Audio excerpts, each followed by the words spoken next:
The human mind is a miracle. It can invent dreams, solve problems, create wealth, and yet it can also talk you out of your own potential. Isn't that something? A gift so powerful, it can build an empire or sabotage one silently from within. Now let me ask you something. When was the last time you gave your mind a checkup? Not your body, not your bank account, your mind. Because if your mind is tired, cluttered, distracted, or defeated, everything else will follow. Today, let's talk about how to recharge that brilliant machine between your ears so it serves you, not stops you. You know, the mind is like a mental factory. It's producing thoughts all day long. And just like any factory, the quality of what comes out depends entirely on what gets put in. Now here's the catch. Most people leave the factory door wide open. Anything can walk in doubt, fear, gossip, distraction, worry, and before they know it, their mental shelves are stocked with garbage instead of gold. That's why I say you've got to stand guard at the door of your mind every single day. If you owned $1 million mansion, you wouldn't let just anybody walk through your front door with muddy shoes, would you? Of course not. So why let anyone, any media, any voice, any influence dump trash into your mind and rob you of clarity and purpose? Some people ask me, how do I know what to let in and what to keep out? And I tell them it's simple. Ask yourself, does this idea serve me? Does it lift me? Does it help me grow, build, produce, or lead? I learned early on that if I wanted to change my life, I had to change my thinking. And to change my thinking, I had to become the gatekeeper. I remember working long hours in my early years and coming home to the television as background noise. News, commercials, distractions. It was noise, not nourishment. One day I turned it off, picked up a book instead, and that small shift became a turning point. I replaced noise with wisdom. I replaced opinions with principles. As Epictetus once said, the key is to keep company only with people who uplift you, whose presence calls forth your best. That includes the voices in your mind and the ones you allow in from outside. If you listen long enough to pessimism, don't be surprised when you start speaking its language. So today, make a decision. Be the guard. Decide what gets in and what stays out. Because your mind, my friend, is too valuable to rent out to every passing voice. One of the greatest tragedies I see is people mistaking stimulation for substance. They fill their minds with entertainment, scrolling, streaming, laughing at what doesn't matter, yet wonder why they feel empty, restless, and uninspired. Let me tell you, the mind doesn't thrive on amusement. It thrives on nourishment. And the difference between the two is what separates a life of purpose from a life of distraction. I remember a time when I was doing well financially, but starving mentally. I was busy, successful on paper, but deep down I was coasting. One evening, I caught myself watching my third sitcom rerun of the night, just filling time, and I had this uncomfortable realization. I had stopped growing. I wasn't sharpening. I wasn't feeding my mind anything of value. That night, I picked up a book I had left gathering dust, and I started a habit that changed everything. I began feeding my mind like I feed my body, with discipline and intent.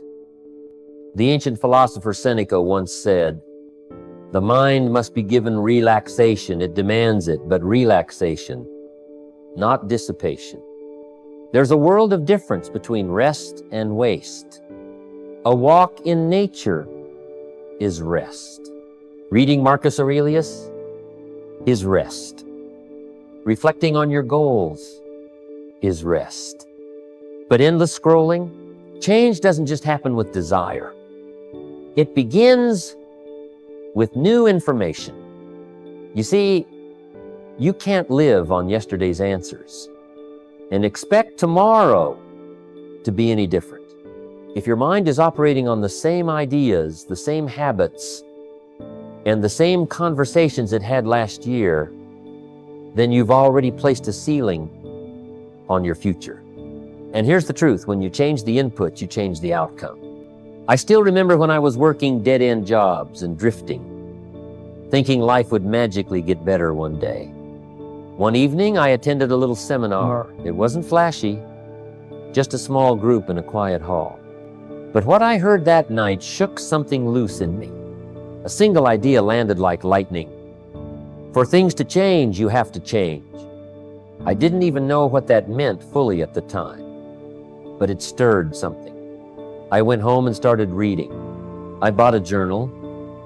I wrote down goals. That was the start of everything shifting. The moment I welcomed new information, I started becoming a new person. Plato once wrote, "The beginning is the most important part of the work." And the beginning of mental transformation, it's new knowledge, new principles, new standards.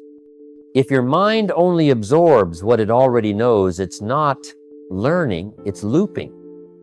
And looping leads to stagnation.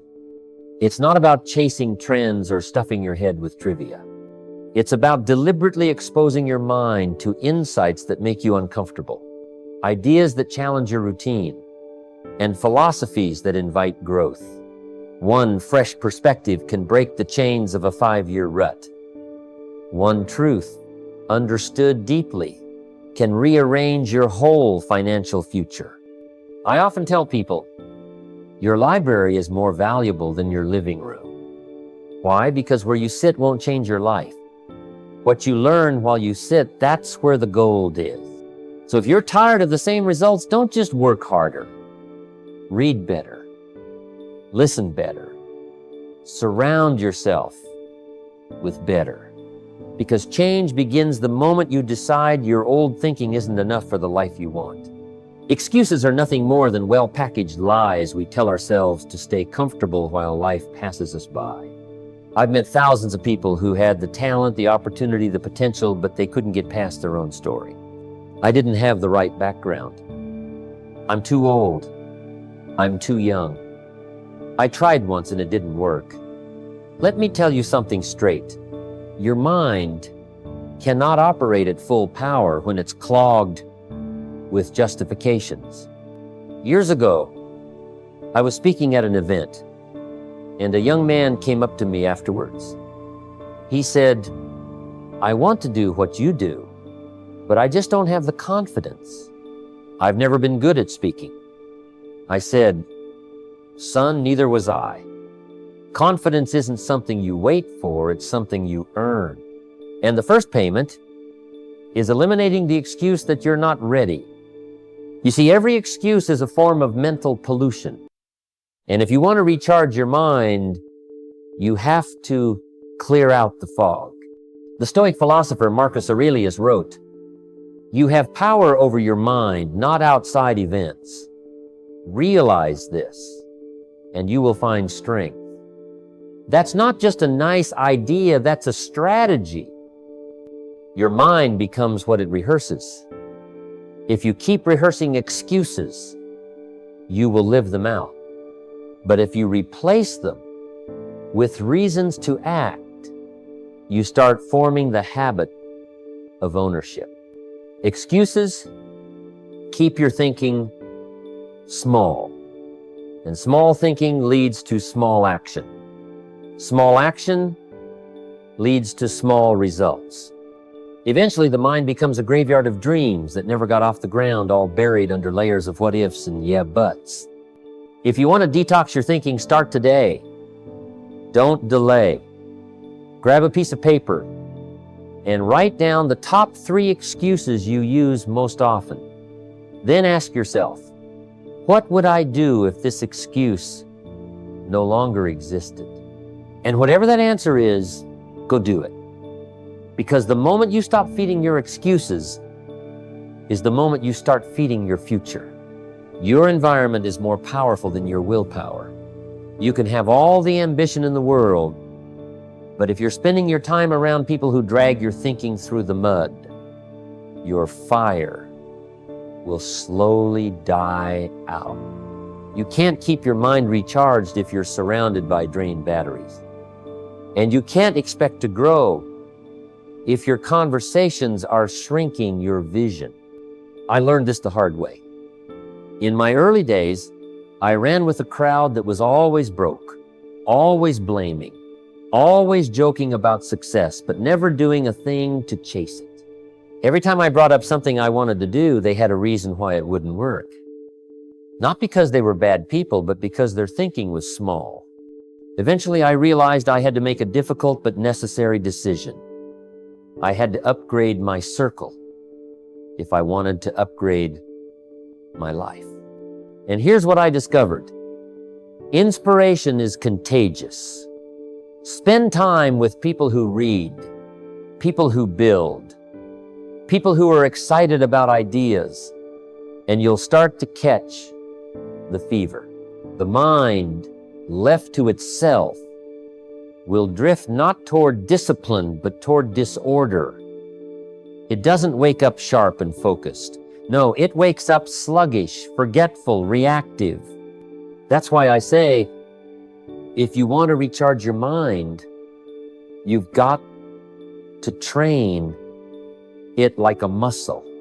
And the best way to do that is through daily habits, small, consistent disciplines that keep your thinking strong, clear, and aligned. Every morning, before the world had a chance to get loud, I used to sit with a notebook, just 10 minutes of silence and a pen. Not checking messages, not chasing deadlines, just writing down what I was grateful for, what I was working toward, and what I needed to improve. That little habit did more to shape my future than any single paycheck. Why? Because it trained my mind to reflect, not just react. The Roman philosopher Seneca said, "He who is everywhere is nowhere." And most minds today are everywhere, constantly scattered, chasing novelty and starving for depth. But when you begin building habits, journaling, reading, meditating, reviewing your goals, you anchor your mind. You give it something to return to, something to trust. Discipline isn't just about doing hard things. It's about doing the right things consistently. When you form the habit of reading 10 pages a day, you may not feel a difference tomorrow, but in a year, your thinking will be richer. When you write your goals every night, your subconscious begins to work on them even while you sleep. When you speak affirmations in the morning, you train your inner voice to become an ally instead of an enemy. And let me tell you, the undisciplined mind will sabotage even the best opportunity. But the trained mind, it will find a way to win even in the worst conditions. So don't wait for inspiration. Build a rhythm. Structure creates flow. Routine sharpens clarity. And daily habits become the rails that guide your thoughts toward results, not regrets. One of the greatest thieves of mental energy is the past. Not the past itself, but how we carry it. You see, the past can be a teacher, or it can be a trap. It can instruct you, or it can imprison you. And far too many people are living today with thoughts borrowed from yesterday's failures, guilt, and disappointments. If you want to recharge your mind, you've got to stop letting the past drip poison into your present thinking. I've met people who haven't spoken a dream in 10 years because something didn't work out once, one setback, and they shut the whole system down. I know the feeling. I made mistakes early in my life that I wasn't proud of, wasted time, missed opportunities, things I could have done better. But I realized something vital. Regret is only useful if you convert it into wisdom. If you sit in it too long, it starts rewriting your identity. And that's dangerous. Your mind begins to say, this is just who I am now, instead of, that's what I learned back then. The philosopher Cicero once said, to be ignorant of what happened before you were born is to remain always a child. And I'd add, to be imprisoned by what happened before today is to remain always a prisoner. Growth demands that we learn from the past, not live in it. I once had a gentleman tell me, I don't think I can change because I failed too many times. I told him, that's exactly why you can change. Because you've tried, and that means there's still a part of you reaching for better. The problem wasn't his failure. It was his interpretation of it. The past only poisons the mind when you keep drinking from the same bitter memory without drawing any lessons from it. So today, pour it out. Make peace with your missteps. Collect the lesson and move forward. Don't drag the weight of yesterday into the clarity of today. Because a recharged mind is a forward-facing mind, one that sees the value in the past but never lets it rule the present. If your mind is the engine of your life, then every thought is a spark. And if the quality of those sparks is dull, negative, scattered, don't be surprised when your days feel the same. But here's the good news. Your mind is not fixed. It can be renewed, refined, and recharged one thought at a time, one discipline at a time, one decision at a time. So let this be the turning point. No more idle thinking. No more renting out space in your head to doubt, excuses, or outdated beliefs. From this moment on, you become the gatekeeper, the builder, the refiner of your own thoughts. Feed your mind what it needs, not just what it craves. Surround yourself with thinkers, not just talkers. And start small, 10 minutes of reading. One powerful question in your journal. One goal spoken out loud each morning. Do that and watch how quickly clarity returns. And finally, don't just listen to these ideas, live them. Let this not be a speech you heard, but a shift you made. Your best thoughts are still ahead. Your clearest vision is still waiting. So go recharge your mind because your future depends on it.